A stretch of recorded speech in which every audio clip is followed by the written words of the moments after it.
rendezvous with death at some disputed barricade.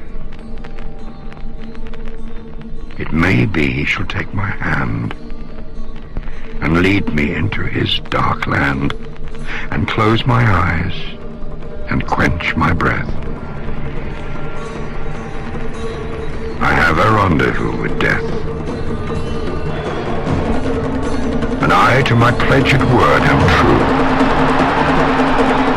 I shall not fail that rendezvous.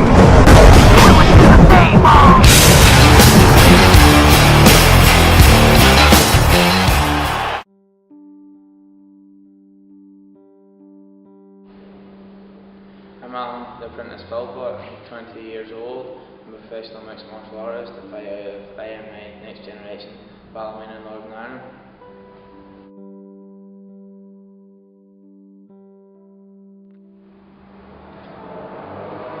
Coming off a big win on UXC and the Odyssey. The Odyssey is probably the biggest venue in Northern Ireland. So beat MMA veteran Steve McComb, got a fight of the night as well, and I finished him in the third round with a triangle. After that I was to face Lee Remedios, the UFC veteran on the case contender for the title, which would have been a big scout for me, but made a big mistake on the weight cut, which is nobody's fault but my own. I just left it too late and couldn't get the weight off in time. Fortunately the fight never happened, but that's a lesson learned, and where I came from that has just been amazing. After that fight I didn't know what I was going to do, I didn't know if I was going to continue in the sport or what was happening, so took a time out, got breaks, got myself back together, and from then just got myself back to where I want to be. I was building myself up, I was changing everything, my diets, my training, and just everything, the whole lifestyle completely, to prove that this is what I want to do and that I can do it professionally and show what I am made. I even went to Liverpool, Next Generation, took out my comfort zone with all new bodies that I've never trained with before, and I learnt a lot there too, which helped me with my diet, and coming home, broadening their knowledge, my own knowledge, coming up to is getting me ready for this next fight I have against James MacLeod for looking at my title.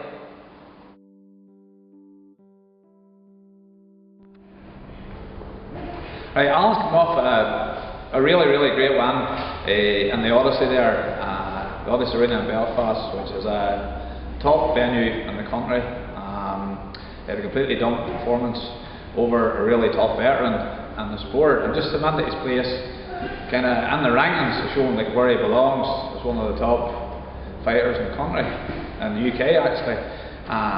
They also were good off that was that it's kind of given him a feel of things to come.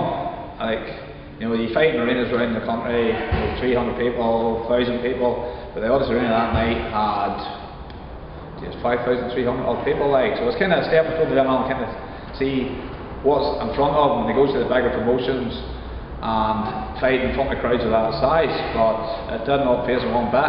He lapped up and he loved every single minute of it, so onwards and upwards from there.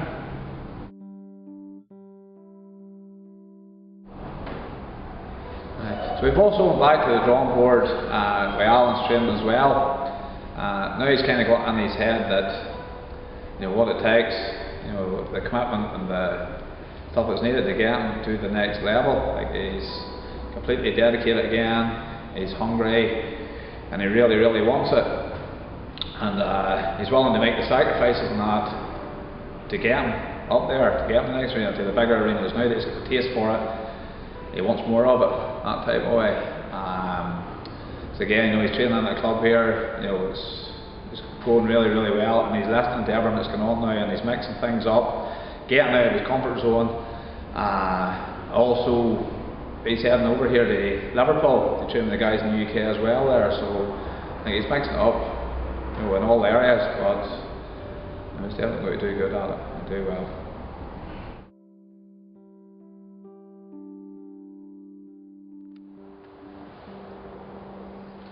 Yeah, I've known Alan for about 6-7 years. I remember I was just having my first pro fight in Elgin, Twinbridge, many years ago, and I remember Alan was an amateur then, semi-pro I think it was back then. I know it's all changed, the amateur new class rules, so I remember fighting back then, and I think he was about 17 or something, 16, 17.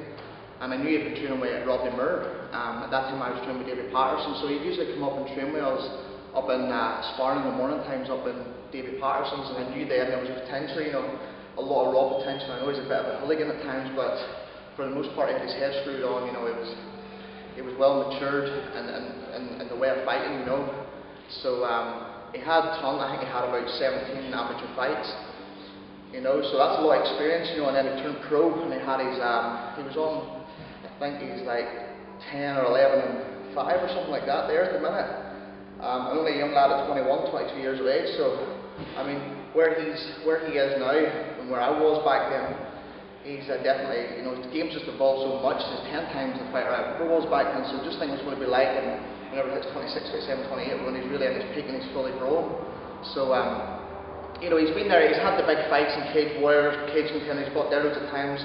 He's fought in UXC, which is a really big show there in the Odyssey, headlined by Rodney Moore, Coach Rodney and Alex Drake. So he's tasted the big shows, and that's good for him at that age, because there's a lot of experience there. He's built the height, the pressure, and you know, that's the part that goes along with the game. A lot of guys have it in the head, but whenever the pressure comes into it, the media and stuff, it can kind of get to them. But it's good for him to taste this here when he's younger, and then whenever he progresses into the bigger leagues, you know, when it makes it to the UFC or the big shows in America, depending on what his goal really is, which I would say probably the UFC. But the most important thing is to get loads of experience. You know, he's on, kind of had a wee blip there whenever he was meant to fight Lee Remedios, which was for a title earlier in the year, so I think he missed weight there. But I mean, we all get the problems with weight, you know. Sometimes it takes a little bit of time to adapt, you know. He'll take a wee piece, bits and pieces from me, nutrition wise, and he'll take a bit from Rodney. He just asks questions, you know. So, but at the end of the day, he's got to mix that into his own body type, you know. Like what I do will probably not work for Alan, you know. So every fighter just adapts it to what suits them the best, how they feel, because no one knows their body better than themselves. And once you get that down to a fine art, you're stepping into that cage, you know, you're stepping in to prepare for, you know, in the best shape, you know, everything's right, your head's in the right place. And I feel like he's got that there mastered now, and now he's at that stage, he's 22, he's a young lad now, so once he moves on up the ladder, he'll just only keep getting better and progressing.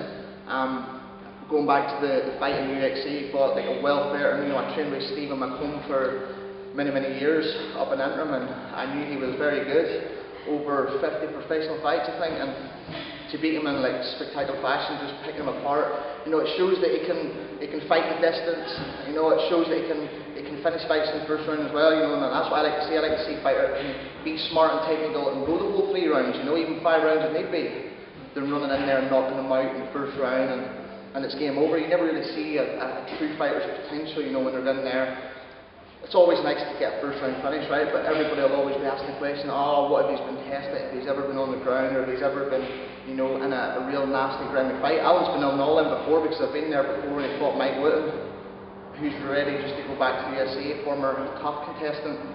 I remember Alan won there, took the fight in a couple of weeks' notice, and I remember your guy was huge. That was back in November 2012. I was getting ready for the Ultimate Fighter finale, and the guy was huge, so he didn't really want to stand with Alan, so he took him down, and you could see it wear on Alan after the first few rounds. The guy was heavy on top, so, and he stuck it all night, you know. I know he got caught by triangle in the end of the 3rd round, but he felt what it's like away from home territory, away in the lion's den, you know, and feeling that pressure, and a lot of people can't do that, so it's good that he's got that huge experience, actually more experience than a lot of pro fighters, you know, because he's got a big amateur background, and he's did a lot of amateur boxing as well, so it's great to see him progress, and now he's got a good big fight coming up here against James MacLeod to get back on, you know, not one of ways, but get back on track after that little the hiccup he had on Cage Contender about missing weight. But you know, everyone misses weight. There's loads of fighters, like you lot see the 2 top fighters in the UFC, they miss weight. A couple of guys there in the last weigh-ins missed weight by so many pounds, so it's good to see him get back on track, and I mean, you know, he's definitely got the potential and the ability there. It's keeping the head in the right place, and you know, you can really achieve anything, really. So we've also went back to the drawing board with Alan's training as well. Now he's kind of got in his head that, you know, what it takes, you know, the commitment and the stuff that's needed to get him to the next level. Like, he's completely dedicated again, he's hungry, and he really, really wants it. And he's willing to make the sacrifices and that to get him up there, to get him to the next arena, to the bigger arenas. Now that he's got the taste for it, he wants more of it, that type of way. So again, he's training in the club here, it's going really, really well, and he's listening to everything that's going on now, and he's mixing things up, getting out of his comfort zone. Also, he's heading over here to Liverpool to train with the guys in the UK as well there, so I think he's mixing it up, in all areas, but he's definitely going to do good at it and do well.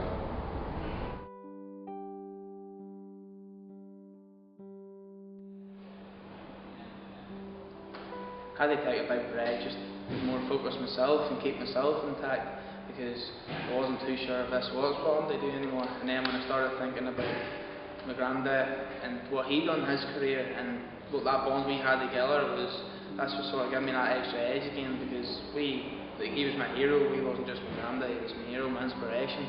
And him being a fighter, me being a fighter in the family is something that we had, no one else had. We had that connection, and then I was always blue eyes. So getting back in it after that, and then now I'm just totally focused. This is the best I've ever felt.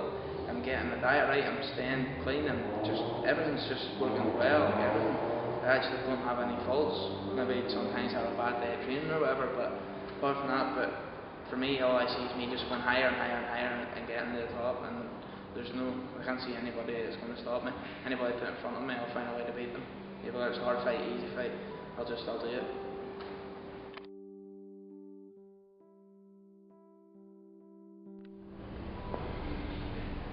So now that everyone's back on track, so Alan's focus again, his nutrition's on track, his training's on track, there's a whole new improved, a new Alan Philpott coming on show here, and the unfortunate victim for that is going to be little James MacLeod in a few weeks' time here in the Kuma Championship as a title fight, which no doubt Alan's going to bring home.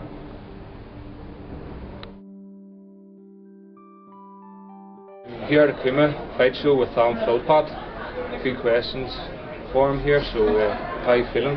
Hi Leaders, it's great to be back fighting again. Made a mistake the last time I was meant to fight, and it sort of knocked me off track, missing weight, and sort of had to prove myself, and it's good to get the chance on at Kuma and be fighting for our title against James MacLeod.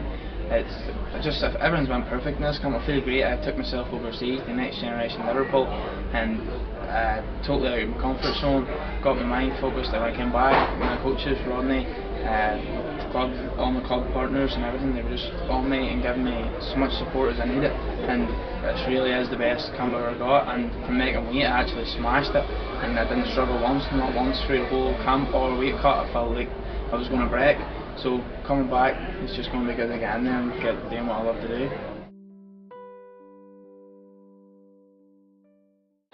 He has a record of 11 wins with 6 defeats. He fights out of MMA Next Generation. Let's hear for Alan, the appropriate Philpott.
know what that dream is that you have. I don't care how disappointing it might have been as you've been working toward that dream. That dream that you're holding in your mind, that it's possible. That some of you already know that it's hard.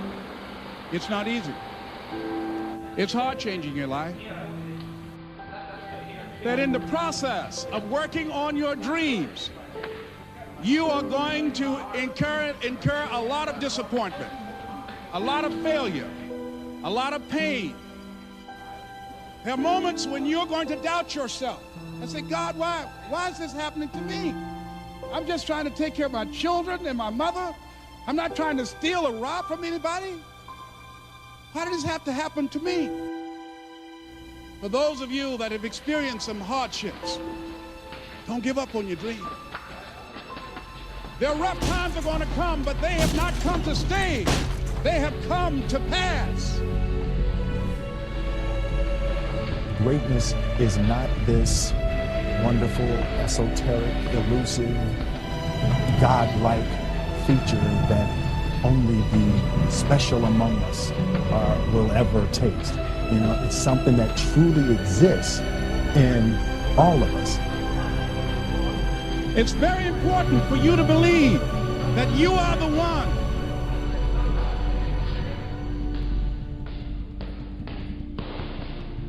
Most people, they raise a family, they earn a living, and then they die. They stop growing, they stop working on themselves, they stop stretching, they stop pushing themselves. That a lot of people like to complain, but they don't want to do anything about their situation. And most people don't work on their dreams. Why? One is because of fear. The fear of failure. What if things don't work out? And the fear of success. What if they do and I can't handle it? These are not risk takers. You spend so much time with other people. You spend so much time trying to get people to like you. You know other people more than you know yourself. You studied them. You know about them. You want to hang out like them. You want to be just like them. And you know what? You've invested so much time in them, you don't know who you are. I challenge you to spend time by yourself. It's necessary that you get the losers out of your life if you want to live your dream. But people who are running toward their dreams, life has a special kind of meaning. When you become the right person, what you do is you start separating yourself from other people. You begin to have a certain uniqueness. As long as you're following other people, as long as you're being a copycat, you will never ever be the best copycat in the world. But you will be the best you could be. I'm challenging you to define your value.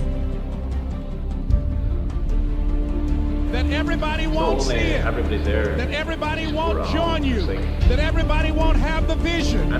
It's necessary to know that you are an uncommon breed. It's necessary that you align yourself with people. He's been sending me messages, he's offering to, you know, I work shifts, he's offering to help me train out of shift because I can't get to training. You know, he's always been helpful, he's always been interested in everybody else. You know, he puts the work on with everybody and it's not all about himself. It's one of the best things about it all. And, like, everybody appreciates him in the gym. If he wasn't here, the gym wouldn't be the same. You know, the work he puts into the guys, the support he gives you, the confidence he gives you, it's second to none, you know, and just, he's a great fella to have about the gym. Can we go in there and see a movie? I just want to go Scaring? I was scaring the camera right now. Good job, babe. Come on. He was, normal was...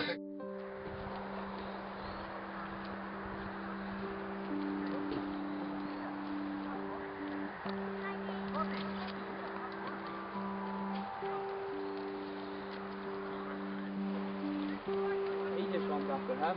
Yeah. Come on.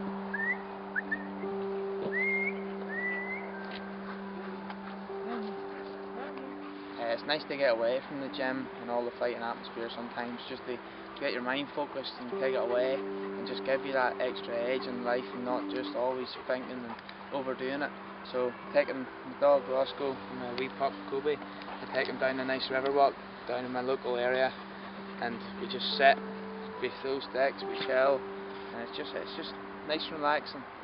It's not all about fighting and aggressiveness and always being on the go. It's as much to stay calm as it is anything else.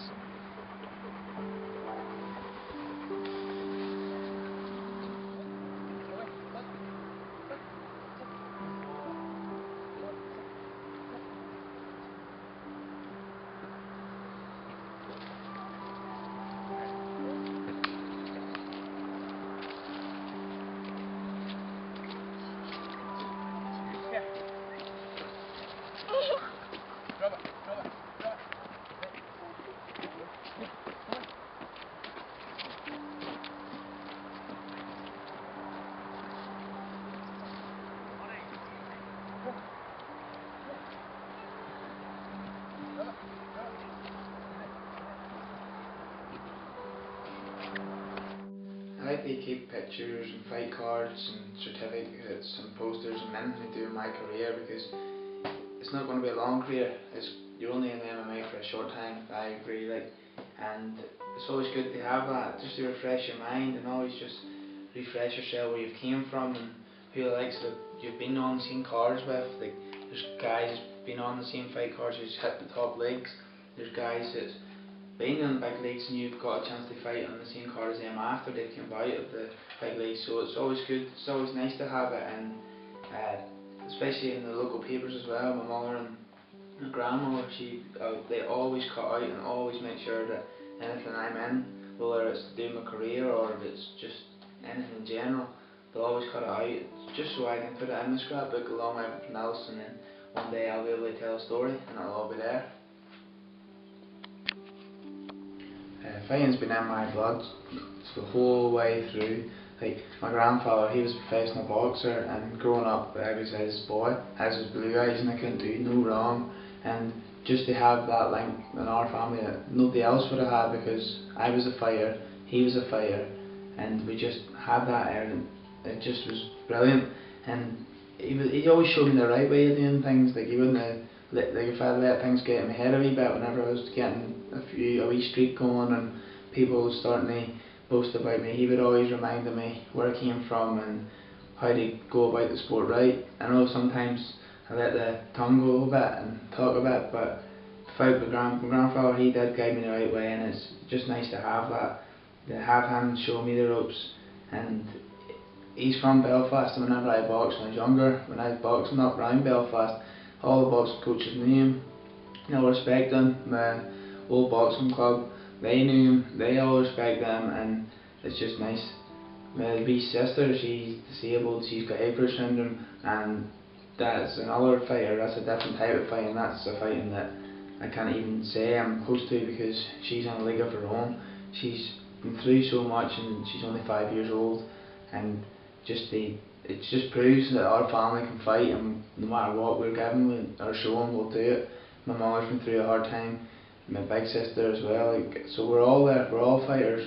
My father had a fighting career, a different one, and he was in it for as long as he could, and it just proves, and everybody that knows us knows that we're no easy touch, but we don't go around throwing our weight or trying to be everybody. We're as respectable as anybody, and we just like to live a normal, happy life. But it's just, unfortunately, fighting's in our blood and we're tough skinned.